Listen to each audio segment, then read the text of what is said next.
I never thought a simple hiking trip would turn into a nightmare. Deep in the mountains, I stumbled upon something that should have stayed hidden, an abandoned tent, silent but haunting. Strange footprints. A well that swallowed sound. And a presence watching me, cold and unblinking. Every step I took dragged me deeper into a terrifying mystery that claws at the edge of reality itself. What I found inside that forest changed everything. And now, I can't escape what's following me. Are you ready to face what lurks in the dark? If you want to hear more chilling stories like this, make sure to follow and support this channel. Your support keeps the mysteries alive, and the nightmares close. Stay with us, and don't look away. I needed to get away. Work had been draining me. Emails piling up. My phone buzzing nonstop. The pressure never let up, even on weekends. So I did what I always do when life starts to feel like a cage. I packed my gear, grabbed my map, and drove west. The mountains were calling. I left Denver just after sunrise. The road leading into Roosevelt National Forest was slick from a recent rain, winding tight like it didn't want to let anyone in. But I'd driven it before. I knew where to park, where to stash the keys, and how to disappear into the trees with nothing but my pack and a plan. The goal was simple: hike the ridge trail for 2 days, cross the creek bed, loop back around the eastern slope. No towns, no signal, just the rhythm of my boots on the dirt and the quiet hum of nature. But from the start, something felt off. I didn't see anyone else. Not a soul. No other hikers. No boot prints in the mud. No wrappers or gear straps dropped along the trail. It was like the forest had swallowed everyone else whole. I chalked it up to timing. Maybe I got lucky. Maybe everyone else had cancelled because of the weather. By late afternoon, I reached a flat spot on the ridge, high up, good visibility, and just enough clearing between the pines to set up my tent. I dropped my pack and stood for a moment, catching my breath, when something down the slope caught my eye. At first I thought it was just a patch of snow. But it was too symmetrical. I squinted through the trees. It was a tent. Not mine. It sat slumped at the bottom of a shallow incline, tucked between 2 large boulders. One of the poles was snapped, the rain fly half dragged off, flapping faintly in the breeze. No sign of movement. No smoke. No gear. Just this old, abandoned-looking tent. I stayed frozen for a good minute. There was no campsite marked here on the map. No trails leading down that slope. It didn't make sense. Someone must have left it behind, I told myself. Maybe they got injured. Maybe they got lost. Still, something about the way it sat there, half buried in dead leaves, no footprints around it, made my skin crawl. Then the breeze stopped. And I heard it. The soft zip of fabric shifting. Except nothing was moving. Not the trees. Not the tent. Not me. I swallowed hard. My instincts screamed at me to ignore it. Set up camp. Move on in the morning. But my curiosity, stupid as ever, had other plans. I tightened the straps on my boots and started down the slope. The slope was steeper than it looked from the ridge. Damp leaves slid under my boots as I made my way down, using roots and low branches to steady myself. The air felt heavier the closer I got. Denser. Like the forest didn't want me there. When I finally reached the tent, I stopped a few feet away and just stared. It wasn't new, but it hadn't been out here for long either. The fabric was faded from sun and rain, but there weren't any holes or signs of animal damage. The broken pole looked like it had been snapped clean, not rotted. No scratches, no teeth marks. Just broken. And that was the first thing that really bothered me. There was nothing around it. No trash, no food wrappers, no campfire ring. No pack, no water bottles. And not a single footprint in the damp dirt except my own. I circled it slowly. From the back, I saw a small pile of firewood. Dry sticks and branches, neatly stacked, like someone had intended to stay a while. But they hadn't used it. Not even once. No blackened tips. No ash on the ground. The flap of the tent hung slightly open. I reached forward and touched the zipper. Cold. I hesitated for a second, then opened it wider. Inside was a sleeping bag, still unrolled, lying flat. There was a small lantern beside it, one of those cheap battery ones, and next to that, a pair of hiking boots placed side by side, facing the back wall. They weren't muddy. They weren't even scuffed. It was like someone had just slipped them off and laid down. But the sleeping bag looked, and used. Neatly placed. The kind of way you'd see one in a store. No signs of life. No clutter. No smell. Just a staged camp. Something was wrong here. I crouched down and reached inside to touch the sleeping bag. It was dry. Cold. But what I noticed next made me stop breathing for a second. There was a notebook tucked into the edge of the bag. Half hidden. I pulled it out. The cover was soft, worn. No title. I flipped it open.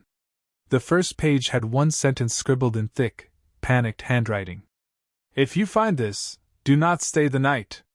I stared at the page, my fingers frozen. Behind me, in the silence, I thought I heard leaves shifting again. But when I turned around, the forest was still.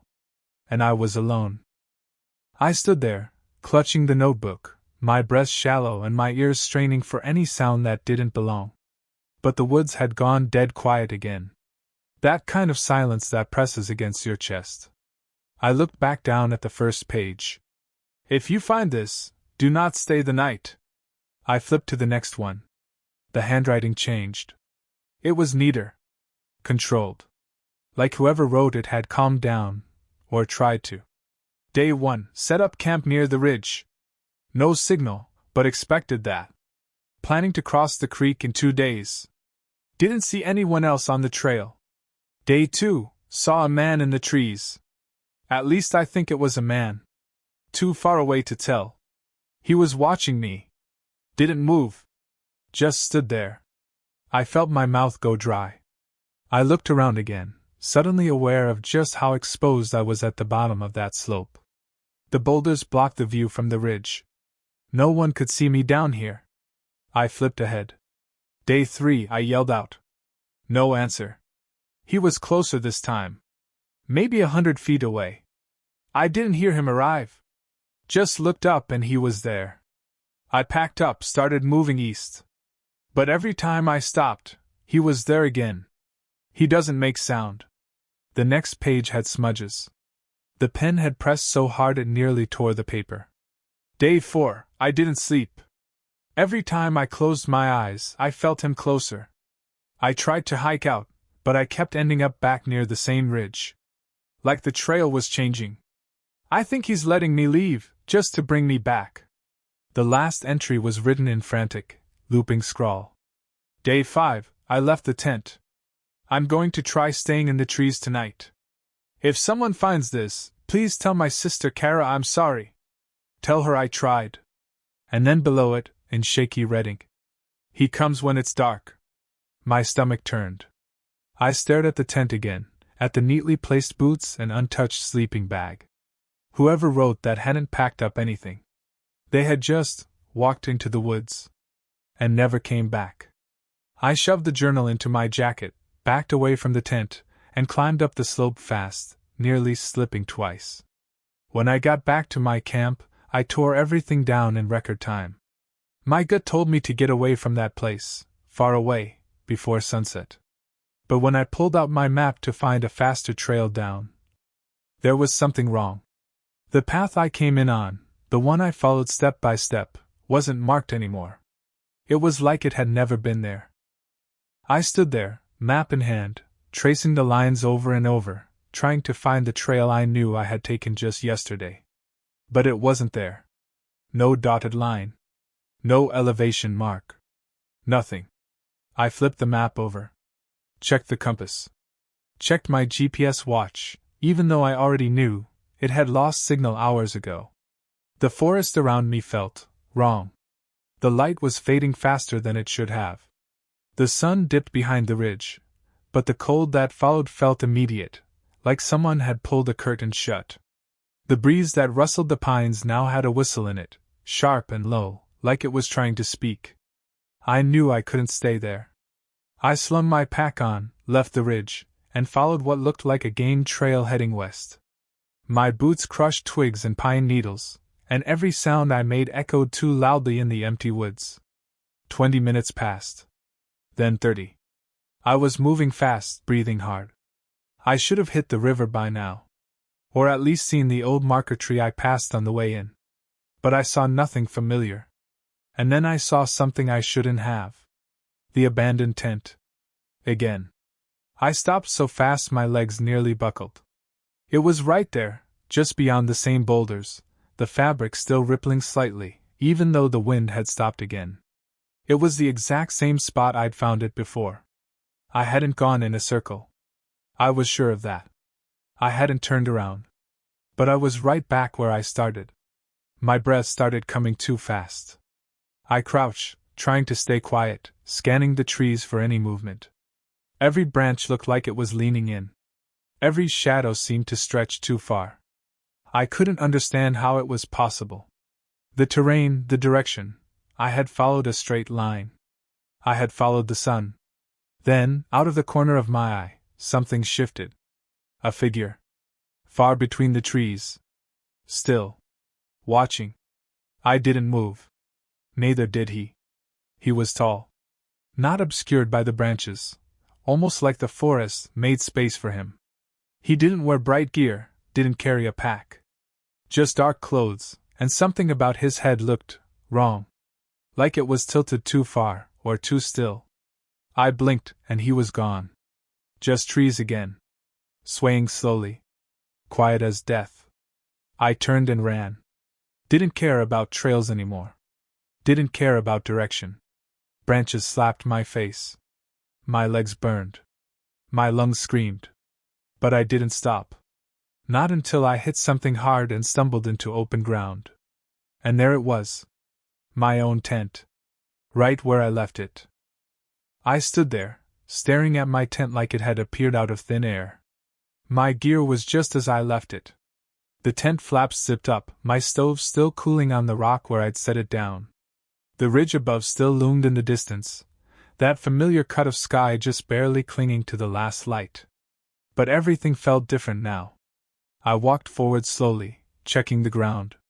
My boot prints were there, but they looked older. Faded. Like they'd been sitting undisturbed for longer than a few hours. I crouched near my backpack and reached for my flashlight. That's when I heard it. A soft crunch. Behind me. Not a squirrel. Not a bird. A footstep. Deliberate. I froze. Every hair on my body stood on end. I didn't turn around. I couldn't. My instincts told me not to look. Whatever it was didn't want me to see it. Not yet. The crunch came again. Closer. I gripped the flashlight tighter, flicked it on, and spun around in one motion. There was nothing there. Just trees. Endless trees. But something was wrong with the tree line. The shadows were too deep. The space between the trunks too symmetrical. Like something was hiding, perfectly still, wearing the forest like a mask. I backed toward the tent, eyes scanning every inch of the woods. Then I saw it. A shape. Just beyond the first layer of trees. Not moving. But visible now that I turned my light on it. It wasn't a man. It was trying to be one. Tall, too tall. Arms slightly too long. The head tilted at the same unnatural angle I'd seen before. And eyes, if they were eyes, reflected the beam of my flashlight like glass. Flat. Empty. I stepped backward, reached for the tent zipper without turning my gaze. The thing didn't move. I dove inside, zipped the flap shut, and killed the light. The silence that followed was suffocating. No crickets. No wind. Just the loud thud of my heartbeat in my ears. And then, the zipper moved. Just a twitch. Not from me. I was holding it. It moved again, slow, gentle. Like something was toying with it from the outside. I didn't breathe. And then, just as suddenly as it started, it stopped. I stayed in the tent the rest of the night. Curled tight. Flashlight in one hand, the notebook in the other. I didn't dare unzip it again. Not until daylight forced its way through the thin nylon walls. When I finally stepped outside, trembling and sore, the forest was normal again. Almost. Except for the new boot prints. They circled my tent. Twice. And then walked off into the woods. The boot prints were deeper than mine. Wider. As if whoever, or whatever, had made them was heavier, or walked with more force. They led away from my tent in a straight line. Not toward the ridge. Not toward the path I'd taken before. Just deeper into the woods. Part of me wanted to run in the opposite direction. But another part, the same part that led me to that abandoned tent, couldn't let it go. I had to know. I packed what I could in 5 minutes, left the rest. I wasn't planning to stay another night. I just wanted to follow the trail long enough to understand. To see where it led. And then I'd get the hell out. The prints moved in a direction I didn't recognize. No markers. No cairns. Just raw, untouched forest. Every 50 feet or so, I'd stop, listening. Checking behind me. But nothing followed. At least, nothing I could see. The trail grew strange quickly. Trees warped the further I went, some grew in spirals, others bent low to the ground like they were listening. The bark on one was split open, black sap oozing from a wound that looked almost deliberate. Then the forest floor changed. No more underbrush. No more twigs. Just soft, spongy moss that muffled every step. The boot prints continued clear as ever, pressing deep into the green. And then I found the clearing. Perfectly circular. Dead center, like it had been carved into the forest by something that didn't care about natural growth. There was a stone structure in the middle. It looked like a well, but older. Crumbling. Moss-covered and wide. Too wide for anything natural. No rope. No bucket. Just a yawning, black mouth in the center of the earth. And the prints? They stopped at the edge of the stone. Not a single step beyond. I approached slowly. Every fiber of me screamed to turn back. But I couldn't, not yet. When I reached the rim and looked down, I saw only darkness. No bottom. No sound. I picked up a small rock and dropped it in. Nothing. Not a thud. Not a splash. Just silence. And then... a whisper. Not from below. From behind. I spun, flashlight already up. There, standing at the edge of the clearing, was the same tall figure. Still. Waiting. Not moving an inch. I didn't wait to see what it wanted. I bolted through the trees, back the way I came, my heart pounding so loud I couldn't hear anything else. I didn't stop until the moss gave way to leaves, and the warped trees turned back to normal. But I never found my tent again. Only trees. Only silence. I ran until my legs gave out, collapsing near a fallen log slick with moss. My hands were scraped raw, my knees bruised from stumbling over roots and rocks. The forest had turned on me, or maybe it was never right to begin with. I couldn't find the ridge. Couldn't find my gear. And my watch? Still dead. No time. No direction. The only light left was what the moon could scrape through the canopy, fractured and thin. I tried to tell myself I could rest for just a few minutes, get my breath back, then keep moving. But my body had other plans. I passed out curled against the log, clutching the flashlight like a weapon, the damp earth cold against my back. And for a moment, everything was still. Until I heard it again. That slow, measured breathing. Not mine. Too steady. Too close. I didn't open my eyes. I couldn't. My heart thundered in my chest, but I stayed frozen, pretending to sleep, hoping, praying, that whatever was standing behind me would lose interest. It didn't move. It just stood there. Breathing. I could feel the heat of it on the back of my neck. Then, slowly, the log behind me creaked, not from my weight. Something was leaning on it. I finally opened my eyes, just a crack. enough to see the beam of moonlight catching a shadow that stretched far longer than any person should cast. Then came the whisper. Not words. Not language. Just sound. Like wind filtered through a throat that had forgotten how to speak. I jerked upright, swung the flashlight behind me. Nothing. Just empty forest. But the log now had deep impressions on it. Like fingers. I didn't sleep again after that. I walked through the night, stumbling blind through thickets, following whatever instinct I had left. I told myself if I could just find high ground again, maybe the moonlight would show me a way out. But when dawn broke, all I saw was more forest. And when I checked my pockets, I realized something else was missing. The notebook. Gone. Losing the notebook hit harder than it should have. It wasn't just paper anymore. It had become my anchor, my only record of what I'd seen, where I'd been, and what was real. I'd written everything in it. Every twisted tree, every set of prints, every moment I doubted my own memory. And now it was gone. I searched my pack. My jacket. The dirt where I'd collapsed the night before. Nothing. The forest around me was still. Too still. No wind. No birdsong. No signs of life. Then I saw it. Pinned to the trunk of a nearby tree high, too high for me to have reached without climbing, was a scrap of paper. A torn page. From my notebook. I stepped closer. My hands trembled as I peeled it away from the bark. The writing was mine. My handwriting. But the words weren't familiar. They weren't anything I remembered writing. Don't look at it directly. It doesn't like that. Stay on the path. Don't follow the sounds. It can hear your thoughts. I stared at the page, reading the words over and over. They were scrawled messily, like I'd written them while running, or terrified. I checked the tree again. More pages. Higher up. Dozens of them.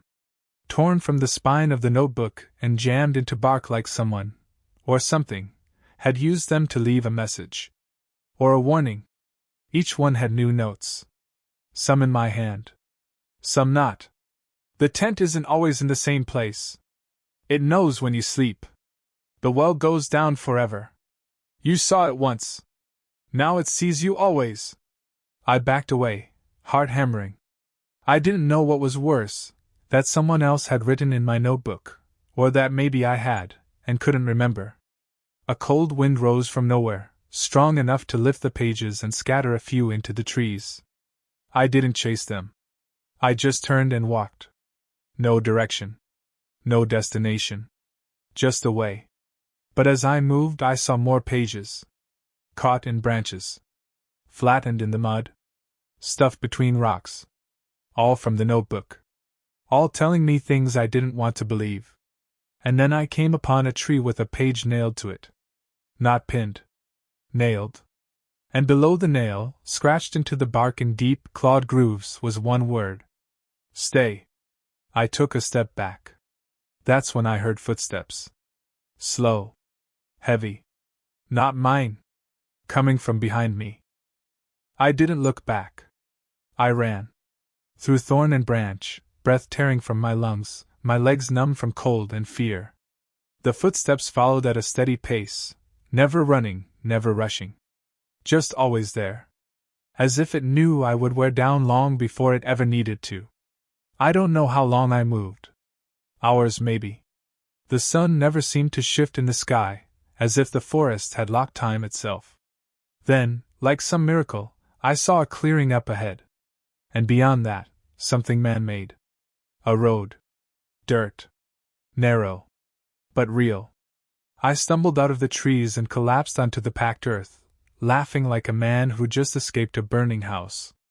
I couldn't believe it. Civilization. Or at least a direction. Something to follow. I walked for miles. Eventually, I saw a signpost. Wooden.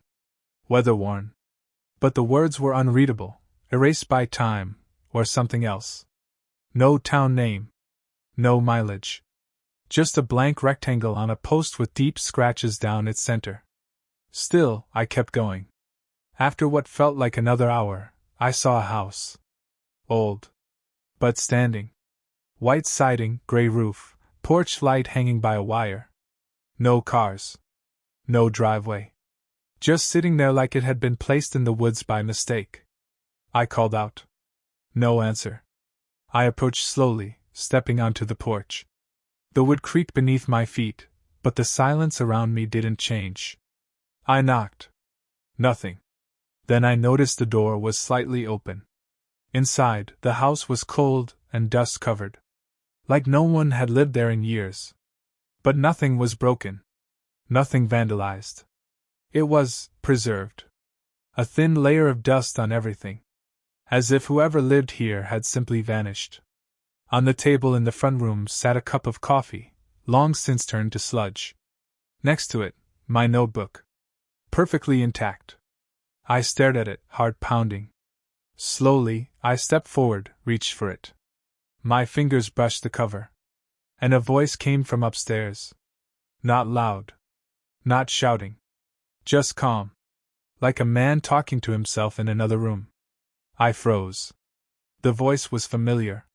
It was my own. Saying things I knew I hadn't spoken. He's close now. He thinks he found the way out. The floor above creaked. Footsteps. Coming toward the stairs. I grabbed the notebook and bolted from the house, down the porch, and into the woods again. I didn't care where I ended up. I just knew I wasn't supposed to be there. Not in that house.